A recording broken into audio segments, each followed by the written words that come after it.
What's up, y'all? It's me, Tasha C. And in this particular video, y'all, yeah, it's time for Love and Hip Hop Atlanta Season 3, Episode 1 premiere. Season premiere, okay, y'all? I tried to put this video, I'm just going to head out flat out, do a shout out video. And shout out to everybody, like I said, if y'all watched my Real Housewives 11 season part 3 out at 5-year reunion episode of that review. I reached 900 subscribers, and I just want to appreciate, share the love. Shout out to my YouTube fam. Shout out to my old new subscribers. And also, shout out to my old new, like I said, shout out to everybody. But if you're not a subscriber, click down below and thumbs up the video and share. By the way, yeah, I got this stuff on. Heck, it's about, what, probably 40 or 30 some degrees outside, and it's May. Okay, but go figure, I'm from the D, so, you know. But anyways, y'all, let's get into this. This kind of, and by the way, if y'all have not seen this episode yet, they're having a new episode on Wednesday. Okay, and by the way, I had a couple of Harry Navels. If y'all know that drink is vodka, please snatch and stuff. So, yeah, I'm a little bit buzzed. Not that really. Okay, so let's get into this. Let's get started with Stevie and his new life of Joseline, okay, Miss Joseline, the Puerto Rican princess, okay? And they sit here with this lovely lashes house. They supposed to got married, but the reason why nobody because they got married, you know, just as a piece. It didn't say location. They didn't say Viva Las Vegas. They didn't say ATL. They didn't say Ohio, Cleveland. I mean, yeah, they didn't say where it was at, okay? My parents got married just a piece, just keeping it real. But what I'm saying is, like, where did this happen? And we'll get into that later on. We don't know, and I'm not trying to judge anything, but we all know there's a couple storylines. Shower rod and all. Oops. Anyways, so, you know, he has his life. But you know what Joseline has said towards the things, yeah, in America, she's officially married and stuff like that. He got himself a new bitch. He got rid of the old bitch. God knows, hint to Mimi's ass, right? But she makes an interesting point that she's the baddest Puerto Rican bitch. I told you I had a couple drinks before doing this shit. Single to marry, y'all. But anyways, y'all notice she said we go half and half on bills. And you say you're the baddest girl. Y'all going half and half. Shit, are y'all roommates? Is this the odd couple? I'm just saying this. You shouldn't pay.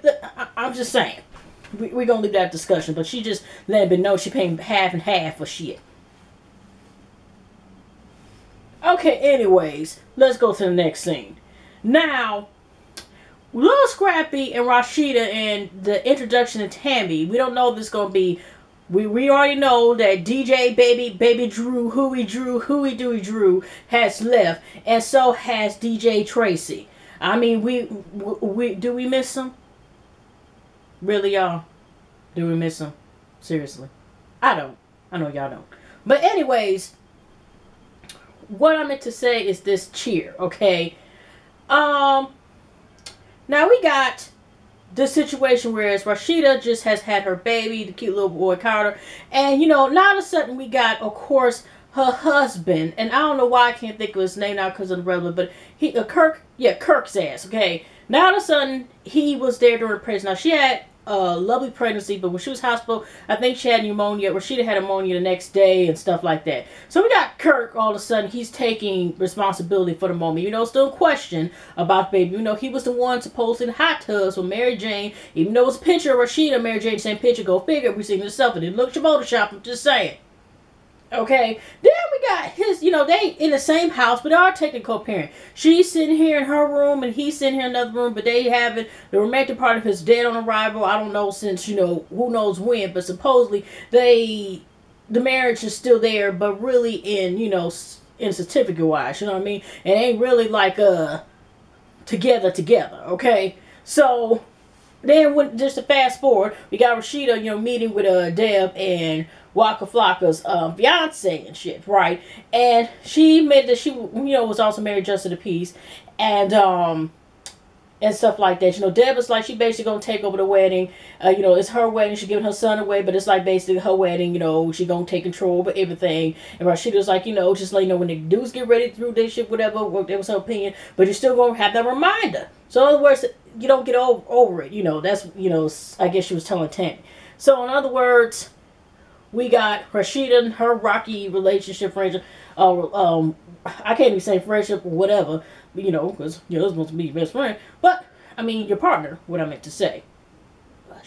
But here's Kurt when the mama's there kissing the baby lips. He got a problem with her kissing the baby on the lips and stuff and all these germs and saying some of the lines the motherfucker said something about trying to say indirectly your husband. You might have herpes and all this shit.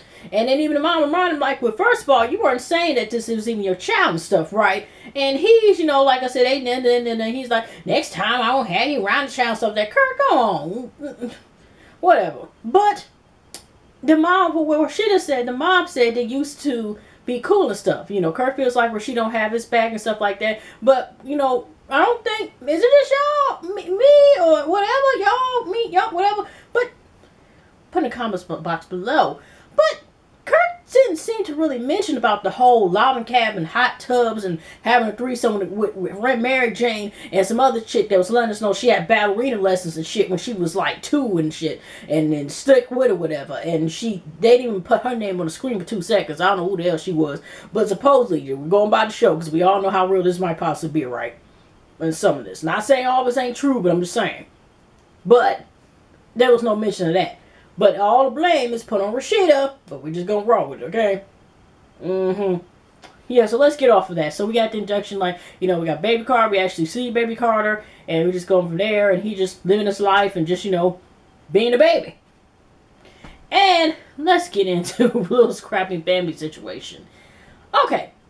We got a little Scrappy and Bambi. He's all like, you know, who can say they can smash, smash girl they with, and then next one play basketball. But it don't seem to matter even if you feel like you got the perfect chick, because based on what we know, even from the Instagram photos, him and Bambi in real life have actually broke up and stuff. So that doesn't seem to matter, okay? So, in other words, you know, she's wondering, like, does he love her? This is what we get into. He hasn't introduced Bambi to his mom yet. His mom is sitting there at the bartender waiting for them to be introduced, and they meet for whatever reason. Maybe he thought, I don't know, maybe he thought some shit was going to go off. Maybe that's why he introduced her in a public setting. I don't know. But, you know, so some nice dudes, some nice lots of stuff talking to Mama D. I don't know if that's the next one. You're going to be banging her out, whatever. But, you know, they seem to have a little bit of conversation. And then all of a sudden, even though she's having a conversation when Bambi and him get there, you know, is it just me or Scrappy looks a little more swole or something? I don't know. Maybe I'm just seeing it wrong or something. But he just looked a little more swole. Or he looked more, you know, a little stocky. It looked like that to me. I don't know. Maybe it's just me. But, anyways, he sat there, and he introduced him to Bambi. And the first thing Mama D said, she did some investigation, and saying automatically that Bambi's having affairs, him and Scrappy and her is marriage, right? They is marriage. And somehow she's did some private eye bullshit, also known just went to Google and probably some other social media stuff, and claims that Bambi's having an affair. Now, they just edited out, first of all, that Bambi was making out with Benzino last season. The same hot tub, the ballerina shit, and Mary Jane, who was up there, you know, talking with Kirkwood in the fair. So when all that shit went down, she was also there as well. Do y'all notice, at least right now, that was cut out? Okay? So, after that's being cut off or whatever, she let him know that he got Easter eggs in a basket of shit, and Easter Bunny need more damn baskets of shit. He can never have more and more Easter egg and Western omelet or whatever the fuck she talking about. And then, you know, Bambi just said, what the hell you talking about Easter egg? Well, you know, you just have one, and she tells us in the confessionals, you can't just have more than one Pringles chip, one Frito-Lay chip, and whatever type of chip, okay? Better Made chips. Oh yeah, the Better Made they only have in Michigan, right? My bad. But if y'all from Michigan, y'all know about Better Mades, okay? But anyway, y'all get what I'm saying. So she encourages this holism to basically Scrappy keep playing the field or whatever, and him just like, fuck. That's pretty much it, okay? And keep his options open, and have various legs keep their legs open and their mouths open.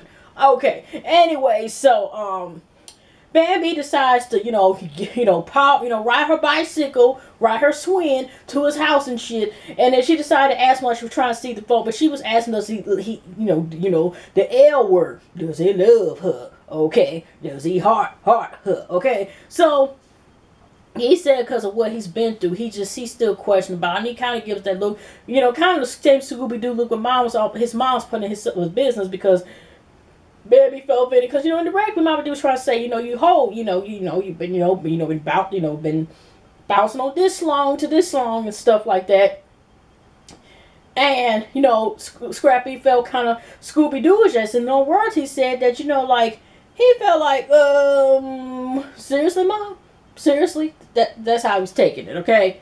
So anyways, y'all, he sat there and, you know, was saying, because now all of a sudden, now y'all notice now, they finally shown, they say Little Scrappy's house. Now, even in the first season, we never, did we see underline Little Scrappy's house? We just seen a kitchen, that was it. But now we see the front.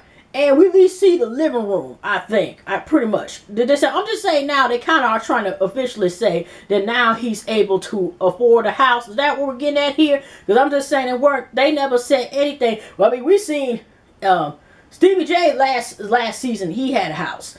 Bazzino, he had a house since for season 1. I mean, they're just showing. Little Scrappy supposed to had a house in season 1 or apartment, whatever. And then we come to find out that, you know, even Shay was putting him on blast as if he didn't, you know, he roaming from place to place also because he only got, you know, no house with him. But now he has one, okay?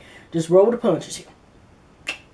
And so she's, you know, so it's up in there about the relationship. He's like, he basically has feelings, but he don't know because his heart been broken and all this other stuff, blase. So we leave it as that. Okay, this new chick, Tammy.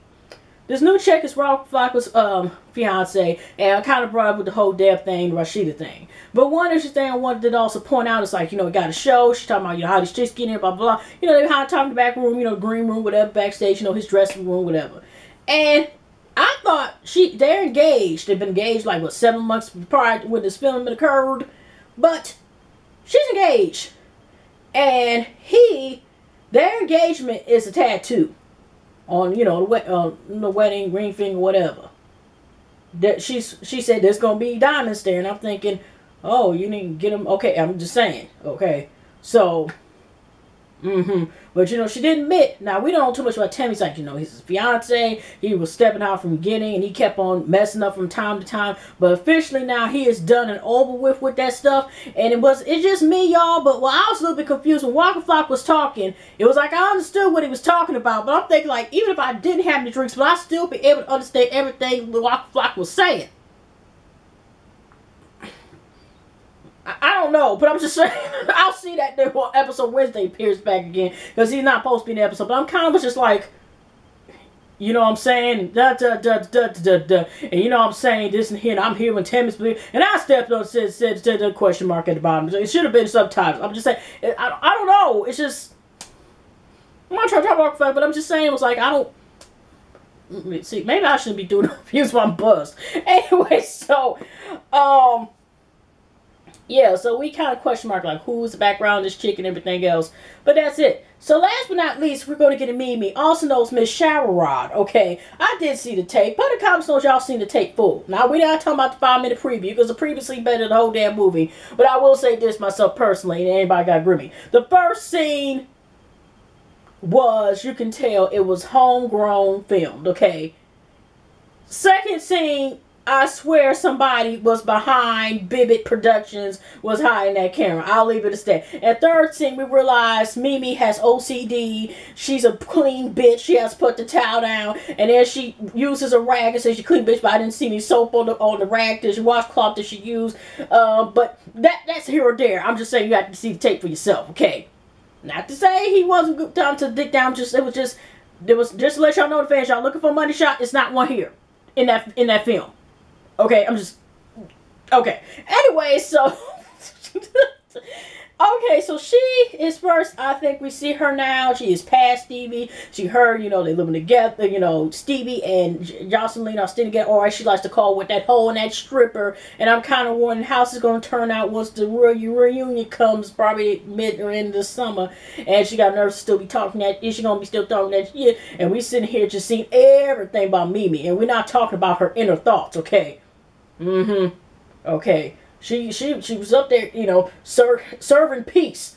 Okay. Anyway, so we get one scene that she's up here with Nico, and she's back with Nico, and she just she's having the best sex of her life and stuff like that. And the way they're making this scene is like he the one got her turned out to want to do this videos. Like he was the main one talking in her ear and shit about doing these videos, because she's like, she's somewhere where she's never been before, and this is why all of a sudden she's into these, you know, to do all this stuff and stuff like that. Okay, so okay. So next scene, she goes to Arlene and sees Erica. Like I said, I don't know if Erica gonna be this, but she's going that amount of the time. She was going to O'Shea, that dude you was talking about, you know, and Arlene. And she tells, you know, they haven't seen each other the last few months because they've been busy. And she tells them, have y'all ever made a sex tape? And Erica's like this, you know, you got, first of all, him having position, but it's like, what are you gonna roll hands? What do y'all break up? Stuff like that. And you'll be out, you know, you putting yourself open at risk, you know, for doing a sex tape, especially, you know, nowadays, okay? So Arlene was like, you know, she's talking to some chick that she's met, I think some I forgot who she said bartender, but somebody from New York named Tony. I don't know if we ever see her this season, because, you know, we see the main storylines, okay?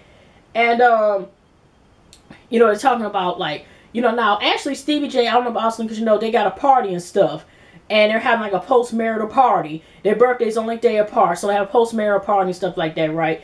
And, yeah, so Erica and Arlene, you know, obviously they buried the hatchet, at least they, you know, remember how they fight, but, you know, if y'all ever seen Candy Coated Nights when she still had it playing, Joseline meant out of all the cast members, she admitted that she had a choice to be any woman. She actually wanted Erica.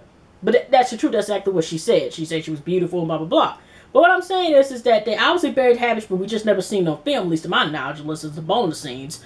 So they're invited to party, and they're going to investigate about this marriage, because they don't know if the marriage is for real or whatever, right? So I could have sworn she said some comment about she going to give that stripper a pole, something like that. Literally, and I'm thinking, shake your head. Mimi, no, please stop. No, don't go there. Please don't. So they gonna investigate Mimi's crew, Erica, and, you know, and Arlene is gonna investigate about whether or not they're supposedly married, because they think something is up with that, right?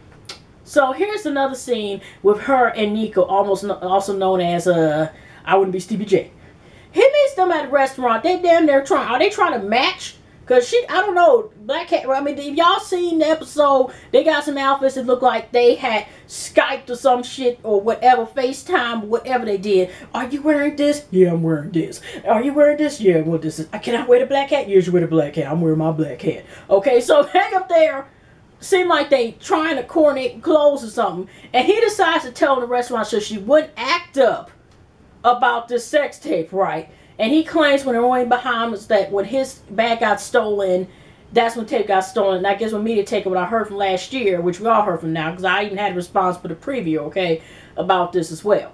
But he tells her, remember when we did that tape? If y'all seen the tape, okay, the last scene where we see the shower rod scene and it's kind of like more so talking, he says kind of the same line, but just kind of remix it a little bit. Because he don't sit here and say, remember, because he says in the tape, remember, you know, what we just did on film, remember what we just did a couple minutes ago? And then that's kind of like what he said on here. I'm like, this is why it seemed like it might be a little bit staged. I mean, the tape wasn't staged. We tell much that because he was digging down the, what I'm just saying, I mean, he was just, he bang, bang, okay?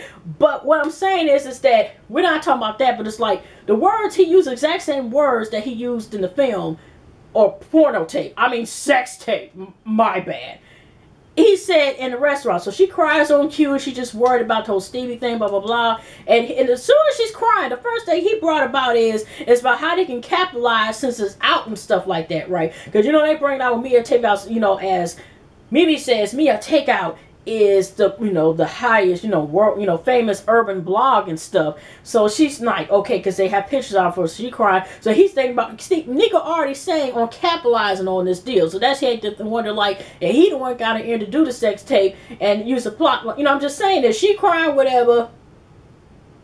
And all of a sudden, he's sitting here like, well, we capitalize. I fucked you, now I'm about to get in, and I'm going to fuck you another way, your dignity. But anyway, so, for everybody to see. So anyways, that's kind of how it ended on that note. So the last scene I want to point out, until Wednesday. Yeah. Now, Joseline and Stevie J having a party. They got, you know, dollar bills, like bundle $100 bill, like cake pieces and stuff like that. And Erica Arlene take that time out to ask Joseline about this issue of, you know, so when did you get married and stuff. So y'all married? And she was like, I think they first asked Steve. I know they asked Joseline, okay? Miss Joseline, Puerto Rican princess, okay? Single to marry, y'all. Anyway, so they asked her flat out, like,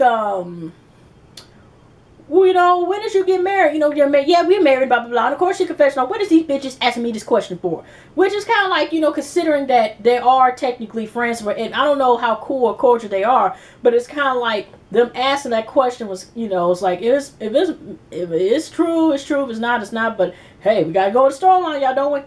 So anyways, they're asking Miss Joseline, or Mrs. Joseline, or what she called Stephen Johnson or whatever his government name. She called him by government today, y'all. She was kind of mad because she called him his government. And she didn't say Stevie. She said his government. Okay, I could have sworn she said it clear and collect. No Stevie. She said his whole government name. Okay, excluding the middle name. But later on. So they're asking her about, you know, what's they married. So she did pause for a second. I ain't gonna lie. I ain't taking sides. But she was sitting here. Yeah, we did get ready to marry. When y'all get in July? What day? July 29th, okay? Yeah, 29th. And then she just, you know, scoots over to the other side, whatever. So, all of a sudden, here come Erica and Mimi, or something like, or these two girls. They bring a stripper pole. One Mimi's talking about bringing one for his whore, his stripper, whatever. And they said it was for Mimi. So, Joseline was pissed off, and she basically like, you know, I'm done, I'm out of here, blah, blah, blah. But Stevie J, you know, ends up telling, you know, Arjun, Erica, everybody, and I think it was Zeno. Of course, he was there. Of course, that's his right, his man, best friend, whatever, right? So, they basically like, you know, Arjun and Erica's like, where y'all going? You know, Stevie kissing both on the cheek, whatever. So, like I said, they cordial now, cool. So he's just like this, like, I gotta go. But it didn't matter going anyway, because Joseline got pissed the fuck off and took off in the car. I thought, like, maybe, you know, it was a different car or whatever, but she took off and was mad. Just obviously she went straight to what was it, 19,000, a big ass house. We're gonna say that, because I don't remember. And then she, like I said, I'm buzzed. But anyway, like I said, so she's at the house, looking luxurious and, you know, the hair luxurious or whatever the case is, and waiting for Stevie to get home, because bitch, Zeno and him went to Magic City. Seriously, y'all.